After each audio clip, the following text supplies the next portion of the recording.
Hello, dear learners. This is Akmal Hussain welcoming you all. Tutor-based YouTube channel, but hope all of you are well by the grace of Allah. I'm fine. Thank you. Dear friends, today I am going to discuss one of the important topic of English language. Today's topic is the six requirements or six essential things to learn English with communicative competence. জি, তো তোমরা যারা নতুন তারা অবশ্যই আমার চ্যানেলটিকে subscribe করবে এবং পাশে থাকা বেল বাটনটি পুশ করে দিবে যাতে আমি নিয়মিত ভিডিও আপলোড করলে অথবা লাইভে আসলে তোমরা নোটিফিকেশন পেয়ে যাও।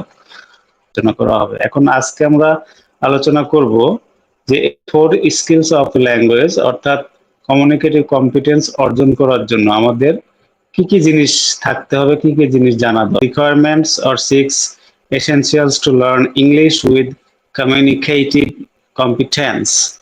হ্যাঁ, অর্থাৎ ভাবের আদান প্রদানমূলক দক্ষতার সাথে আমরা যদি ইংরেজি শিখতে চাই তাহলে ছয়টা জরুরি বিষয় আমাদের দরকার। সেই ছয়টা জরুরি বিষয় নিয়ে আমরা আজকে আলোচনা করব। তো আগে আমি একে একে নামগুলো বলে নিই, সেই ছয়টা জিনিস কি কি। এক নাম্বার হলো basic knowledge of grammar. Of course it is English grammar হবে, অবশ্যই ইংরেজি গ্রামার হতে হবে যেহেতু আমরা ইংরেজি ভাষা শিখবো। যদিও এখানে বিষয়টা আমরা ইন জেনারেলি বলছি যে বেসিক নলেজ অফ গ্রামার, অর্থাৎ যদি কোনো বিদেশি ভাষা আমরা শিখতে যাই অবশ্যই বেসিক নলেজ অফ গ্রামার, ওই ভাষার গ্রামারটা জানতে হবে। মাতৃভাষার ক্ষেত্রে প্রথমত ব্যাকরণ না জানলেও কোনো সমস্যা নেই, কিন্তু বিদেশি ভাষার ক্ষেত্রে যদি আমরা শিখতে যাই একটু কম বেশি হলেও ব্যাকরণ আমাদের জানতে হবে, গ্রামার জানতে হবে। নাম্বার 2 তে থাকছে স্ট্রাকচারস অফ সেন্টেন্স। নাম্বার 3 তে থাকবে ভোকাবুলারি অর্থাৎ শব্দ ভান্ডার। Number 4 knowledge of notions, functions and situations. Number 5 knowledge of phonetics and correct pronunciation, and number 6 to use or practice the language. তাহলে সর্বমোট 6টা বিষয়। এখন আমরা একে একে 6টা বিষয়ের বিস্তারিত আলোচনা। 6টা জরুরি বিষয়। সর্বপ্রথম হচ্ছে বেসিক নলেজ অফ গ্রামার, অর্থাৎ বেসিক নলেজ, মৌলিক জ্ঞান অফ গ্রামার, ব্যাকরণের, অর্থাৎ ব্যাকরণ। অফকোর্স যেহেতু আমরা ইংরেজি ভাষা শেখা নিয়ে আলোচনা করছি, এখানে আমরা বলবো basic knowledge of English grammar. অর্থাৎ ইংরেজি ভাষার মৌলিক জ্ঞান। ইংরেজি ভাষার এই মৌলিক জ্ঞান কিন্তু আমাদের সর্বপ্রথম দরকার। আর ইংরেজি ভাষার মৌলিক জ্ঞান কেন? যেহেতু আমরা 4টা স্কিলের কথা বলেছি, লিসেনিং, স্পিকিং, রিডিং, রাইটিং। এই যে স্কিলগুলো আমরা ব্যবহার করি এটা কিন্তু সবগুলোই কিন্তু সেন্টেন্স বেসড, অর্থাৎ বাক্যের উপর নির্ভর করে কিন্তু আমরা স্কিলগুলো ব্যবহার করি। ইংরেজি যখন আমরা শুনি সেখানেও আমরা সেন্টেন্স কি বলে সেন্টেন্সের উপর ভিত্তি করে কাজ করি। আবার একই রকম ভাবে যখন আমরা কি করি কথা বলতে আমি প্রকাশ করব করে থাকি। এবং রিটেন ইংলিশ অর্থাৎ রাইটিং এর ক্ষেত্রেও কিন্তু আমরা সেন্টেন্সের উপর ভিত্তি করে লিখি। আবার একই রকম ভাবে পড়ার সময় কিন্তু আমরা সেন্টেন্সের উপর ভিত্তি করেই লিখি। কাজে এই যে স্কিলগুলো, এখন সেন্টেন্স মেকিং করতে গেলে আমাদের কিছু ফান্ডামেন্টাল নলেজ অবশ্যই রাখবে, যেমন সেন্টেন্সের সাবজেক্ট থাকবে, ভার্ব থাকবে, সেন্টেন্সের টেন্সের বিষয় থাকবে, সেন্টেন্সে অ্যাক্টিভ প্যাসিভ ভয়েসের বিষয়টা থাকবে, সিম্পল কমপ্লেক্স কম্পাউন্ডের বিষয়টা থাকবে, এই যে কিছু গ্রামাটিক্যাল ফাংশন, যে সেন্টেন্সের সাবজেক্ট থাকবে, সাবজেক্টের পার্সন নাম্বার থাকবে, এই যে বিষয়গুলো, এটা নিয়ে একটু মৌলিক কিছু ধারণা আমাদের কম বেশি হবে। এবং গ্রামারের কথা শুনলে আমাদের যারা লার্নার আছে তারা কিন্তু ভয় পেয়ে যায়। আসলে ভয় পাওয়ার কিছু নেই, কারণ বিদেশি ভাষা তো আর এমনি এমনি শেখা যায় না, কিছুটা হলেও ব্যাকরণ আমাদের জানা থাকতে হবে। ঠিক আছে, তাহলে প্রথম নলেজটাই হলো আমাদের প্রথম যে 1 নাম্বার ফান্ডামেন্টাল বিষয়টা, অর্থাৎ মানে মৌলিক বিষয়, সেটা হলো ইংরেজি ভাষার মৌলিক জ্ঞান থাকতে হবে। না, টু স্ট্রাকচারস অফ সেন্টেন্স, অর্থাৎ যেহেতু আমরা দেখতে পেলাম যে ভাষার স্কিলগুলো আমরা কাজে সেন্টেন্সের গঠন প্রণালীগুলো আমাদের জানতে হবে। যে সিঙ্গেল সেন্টেন্সগুলোকে আমরা প্রধানত দুটো শ্রেণীতে বিভক্ত করেছি বা করতে পারি, একটা হচ্ছে ফাংশনাল সেন্টেন্স আর একটা হলো স্ট্রাকচারাল সেন্টেন্স। ফাংশনাল সেন্টেন্স গুলো কি হয়, এখান থেকে আমরা পাই সেন্টেন্সের বিভিন্ন মিনিংগত বিষয়গুলো, মানে কি অর্থ প্রকাশের জন্য আমরা সেন্টেন্সটা ব্যবহার করছি, এটাকে হ্যাঁ বোধক না বোধক, নাকি আদেশ করছি, নাকি অনুরোধ করছি, যে বিষয়গুলো, নাকি প্রার্থনা করছি, না মনের আবেগ উচ্ছ্বাস প্রকাশ করছি, এই যে মানে মিনিংগত বিষয়টা, এই মিনিংফুল করার জন্য আমরা ফাংশনাল সেন্টেন্স গুলো ইউজ করি। এবং এই জন্য প্রত্যেকটা সেন্টেন্সে কিন্তু আমাদের আলাদা আলাদা স্ট্রাকচার রয়েছে।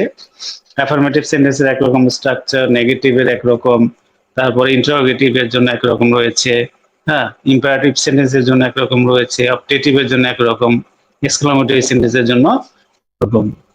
ঠিক আছে। অপরদিকে আমরা যদি ফাংশনাল সেন্টেন্স গুলো ভালো করে বুঝতে পারি, তাহলে ক্লজ সম্পর্কে আমাদের একটা আইডিয়া হবে। আর ক্লজ বুঝতে পারলে আমরা কিন্তু কমপ্লেক্স সেন্টেন্স বা কম্পাউন্ড সেন্টেন্স, সিম্পল সেন্টেন্স গুলো আমরা বুঝে যাব। আর ইংরেজি ভাষা পড়ে বা লেখার জন্য কিন্তু সিম্পল, কমপ্লেক্স, কম্পাউন্ড জানা খুবই জরুরি। ঠিক আছে। যদি রিডিং স্কিলকে মানে হাইলি ডেভেলপ করতে চাও, তাহলে অবশ্যই কিন্তু তোমাদেরকে এই সিম্পল, কমপ্লেক্স, কম্পাউন্ডের ধারণাটা নিতে হবে। ঠিক আছে। এরপর আমরা চলে আসি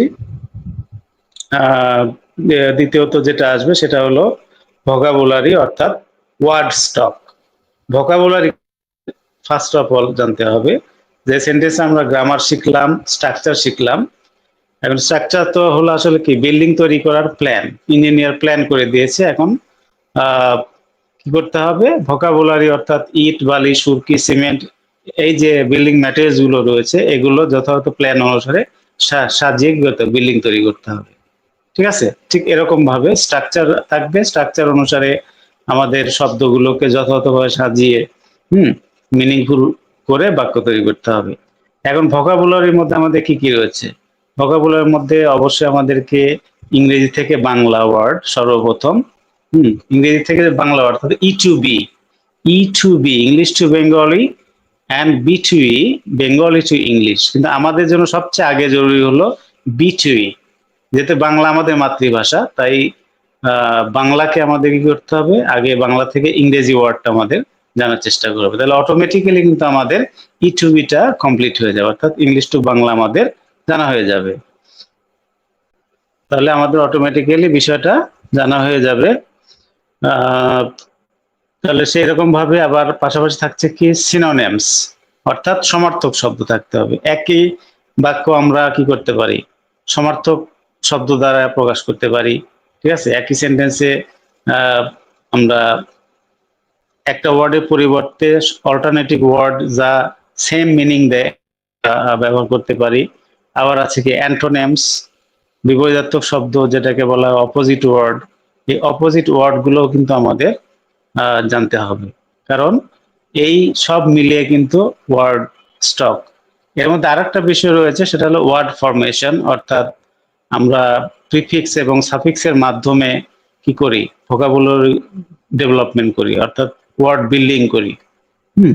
যেমন নেশন, নেশন শব্দের সঙ্গে আমরা কি করলাম, যদি এ এল সাফিক্স যোগ করে দিই, ন্যাশনাল হয়ে গেল।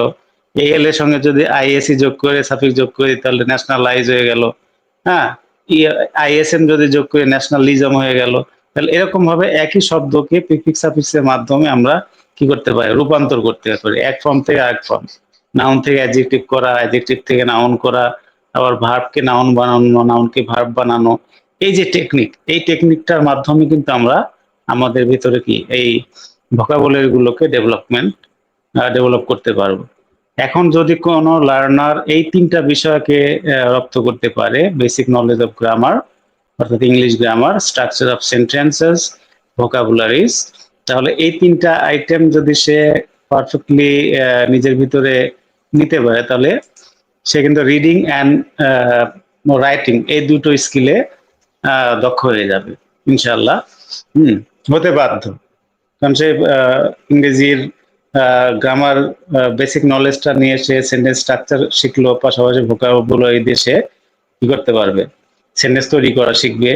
পাশাপাশি বিভিন্ন রিডিং ম্যাটেরিয়ালস থেকে সে রিডিং করে সে কি করতে পারবে, অর্থ উদ্ধার করতে পারবে, ইনফরমেশন কালেক্ট করতে পারবে। তো বন্ধুরা, আশা করি আজকে ক্লাসটা এনজয় করেছো। তো যদি আমার ক্লাসটা ভালো লাগে, তাহলে অবশ্যই আমার চ্যানেলটাকে সাবস্ক্রাইব করবে, সেই সাথে পাশে থাকা বেল বাটনটিও অন করে দিবে, এবং তোমাদের কোনো প্রবলেম থাকে সেটা কমেন্ট বক্সে কমেন্ট করবে। আর অবশ্যই যদি ভালো লাগে তাহলে একটা লাইক তো দিবে ইনশাআল্লাহ। তো যাই হোক, আজ এ পর্যন্তই। সবাইকে অনেক অনেক ধন্যবাদ জানিয়ে আজকে ক্লাস এখানে শেষ করছি। আল্লাহ হাফেজ। আসসালামু আলাইকুম ওয়া রাহমাতুল্লাহি ওয়া বারাকাতুহু।